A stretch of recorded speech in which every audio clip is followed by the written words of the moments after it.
Hello, Professor Brandy and classmates. My name is Patricia Rhodes.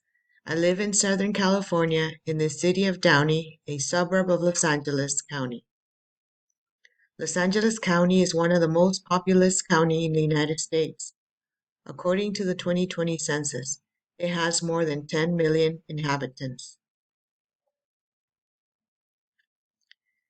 In my opinion, a program evaluation is a process that measures the progress or the lack of progress in a program that has been made to help address a public health problem. I believe that there's a difference between assessing a program and evaluating a program.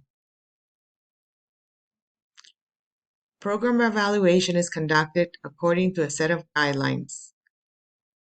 That means rules and regulations. Collect data, information on a regular basis, for example, weekly, monthly, every 6 months, or yearly, making an educated judgment based on the data collected to determine the effectiveness of the program intervention. Assessing a program is a practical way to measure its value and impact. In other words, accountability on the individual, group, or community that is intended to help. It is important to ask the questions at all times, consult partners, make assessment, and obtain the feedback. This feedback helps to point out the areas that is working or need improvement. In my opinion, both are needed to have a successful program to address a public health problem. I think that you cannot have one without the other.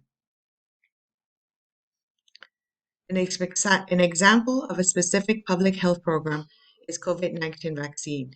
In California, because of its high population, the COVID-19 disease spreads like wildfire. Data on the vaccine is available, but there are many issues with the data and how the public reacts to this information. The problem is there is no trust from the community in the vaccine because even though the vaccine can help with COVID-19 disease, it does not prevent the disease from spreading. Thank you, and I look forward to learning from you all.